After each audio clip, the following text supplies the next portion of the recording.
Hello students, class 6th exercise 11.2 question number first. The side of an equilateral triangle. Equilateral एक triangle है जिसकी side है is Sovan by L, जिसकी side L इसमें दिखाया गया है। इसका डायग्राम नहीं बना रखा है बुक में। Express the perimeter of the equilateral triangle using L. तो यूजिंग एल का मतलब है कि इसकी साइड हमें एल लेनी है। तो कैसे करेंगे देखिएगा। Side of an equilateral triangle L, ये हमने एक इक्विलेटरल ट्रायंगल यहाँ ड्रॉ कर रखा है, रफ डायग्राम है ये। तो इसका ई sides are equal L L L. तो perimeter of an equilateral triangle क्या होता है? साइड मल्टीप्लाई 3, क्योंकि ऑल साइड्स आर इक्वल इसलिए साइड मल्टीप्लाई 3 होगा। साइड की जगह लिखेंगे हम एल मल्टीप्लाई 3, तो ये होगा 3L। ये इसका आंसर हो गया। अगला देखिए, दूसरा प्रश्न है। The side of a regular hexagon. Regular का मतलब होता है समान। हेक्सागन 6 भुजाओं से बनी हुई आकृति, षटभुज जिसे बोलते हैं। फिगर 11.10 ये दिया हुआ है। इज डिनोटेड बाय एल, जिसकी जो साइड है वो एल डिनोटेड है। ऑल साइड्स आर इक्वल, तो सभी जगह एल एल इसमें शो किया हुआ है। Express the perimeter of the hexagon using L. Using L का मतलब है इसकी साइड हमें एल लेनी है। वेरिएबल एल है इसमें। देखिए कैसे होगा। तो यहाँ पर हमने एक डायग्राम बना रखा है। यहाँ क्वेश्चन 2 का हेक्सागन, इसकी 6 साइड्स हैं। काउंट कर लेते हैं 1 2 3 4 5 6। All sides are equal. तो side of a regular hexagon, regular का मतलब समान। हेक्सागन भुजाएं, जिसकी भुजाएं समान हो तो वो है L. Perimeter of hexagon formula वही रहेगा, side multiply number of sides. Number of sides कितनी होती हैं? 6 इज इक्वल टू एल को मल्टीप्लाई करेंगे 6 से, तो 6L। ये इसका आंसर होगा। पेरीमीटर इसका 6L होगा। आप एल को वैसे भी काउंट कर सकते हैं, 1L 2L 3L 4L 5L 6L। अब देखिए अगला प्रश्न, question number 3। A cube is a 3 dimensional figure. Cube जिसके length breadth and heights are equal, जिसके लंबाई चौड़ाई ऊंचाई समान होती हैं उसे क्यूब बोलते हैं।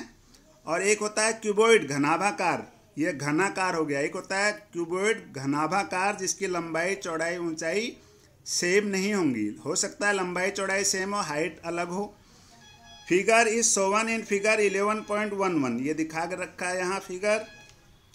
इट हैज़ 6 फेसेज, इसके 6 तल होते हैं।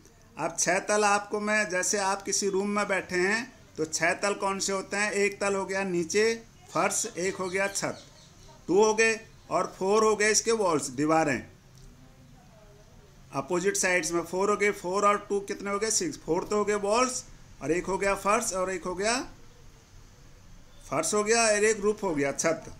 तो टोटल 6 हो गए। तो 6 फेसेस होते हैं।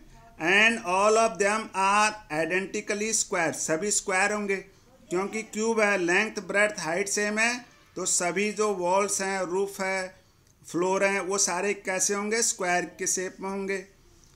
The length of an edge, edge मतलब यहाँ है, एज का मतलब है यहाँ side of the cube is given by L. अगर उसकी एक साइड एल है, लेंथ अगर एल है तो ब्रेड्थ भी एल होगा, हाइट भी एल होगा।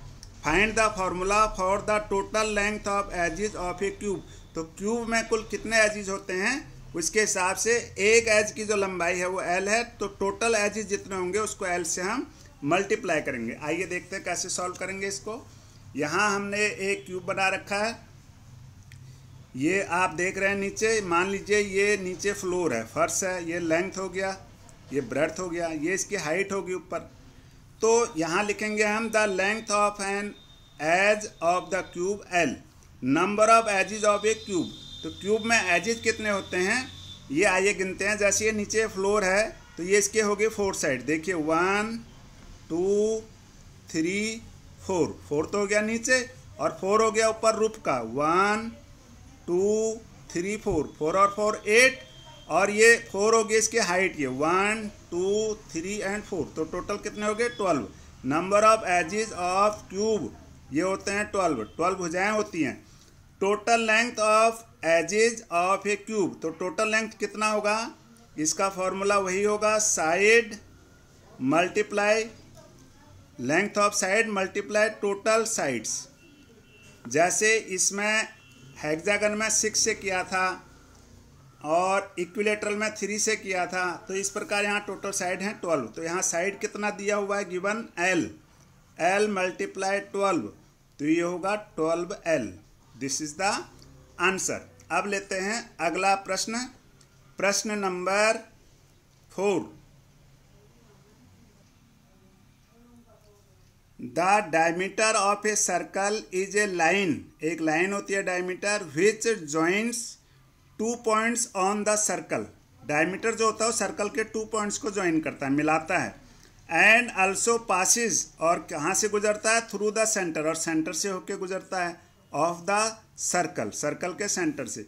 इन द एडजॉइनिंग फिगर 11.12, आप यहाँ देख रहे हैं ये एक सर्कल है, तो ये जो डायमीटर है यहाँ, ये सेंटर सी से होके पासिस थ्रू सेंटर सी, तो ए बी इसका डायमीटर है। A B is a diameter of the circle, A B इसका डायमीटर हो गया जो सेंटर से होके जाता है, और इस सर्कल के 2 पॉइंट को ज्वाइन कर रहा है, एक पॉइंट ए को और एक बी को। सी इज इट्स सेंटर, सी इसका सेंटर है। सेंटर वो होता है जहाँ हम प्रकार की नोक रख के इसको ड्रॉ करते हैं। आगे देखिए, express the diameter of the circle, हमें इस डायमीटर को हमें एक्सप्रेस करना है, इसकी लंबाई बतानी है कितनी होगी, ऑफ द सर्कल डी का मतलब diameter, in terms of its radius R, radius जितना हम कंपास को ओपन करके एक सर्कल को ड्रॉ करते हैं वो रेडियस कहलाता है। तो हमें यहाँ निकालना है इसका डायमीटर। तो इसको कैसे करते हैं देखिएगा, ये तो इसमें लिखेंगे हम ए बी, यहाँ लिखेंगे हम A B diameter of circle. A B जो है इस सर्कल का डायमीटर है। Is the centre of circle, C इसका सेंटर है, यहाँ लिखेंगे हम C is the centre of circle. Radius of circle is equal to R, ये रेडियस है, ये आर है। अब लेंथ ऑफ डायमीटर, ये डायमीटर की लेंथ हमें बताना है। तो आप देखिए, जैसे ये कंपास है, ये हमने रेडियस लिया है, ये आप देख रहे हैं रेडियस, ये आर है, तो ये सी पी आर है, तो सी ए कितना होगा आर, सी ए भी आर होगा, और सी बी कितना होगा, ये भी आर होगा। तो यानी आर इस साइड में है और आर इस साइड में है, तो आर कितने टाइम्स हो गया, 2 टाइम्स। 2 टाइम्स का मतलब है कि रेडियस का डबल होता है डायमीटर। तो लेंथ ऑफ डायमीटर आएगा radius multiply 2 is equal to, radius है आर, इसको 2 से मल्टीप्लाई करेंगे तो 2r होगा। तो ये इसका आंसर कंप्लीट हो गया।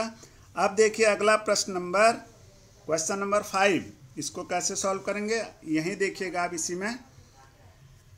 To find the sum of 3 numbers 14, 27 and 13 we can have 2 ways, ways और भी हैं लेकिन इस बुक के अंदर 2 वेज इसमें दे रखे हैं। फर्स्ट वे जो इसमें दिया हुआ है कि किस तरह से इनका सम करना है, वो पहले इन दोनों को सम कर लेते हैं। फर्स्ट वे तो ये है कि 14 प्लस 27 को ऐड कर लें और फिर बाद में करें 13 को। पहला वे तो ये है। और दूसरा वे इसके अंदर दिखा रखा है कि हम 14 को पहले अलग कर लें प्लस फिर इन बाद वालों को ऐड कर लें ब्रैकेट के अंदर, 27 प्लस 13।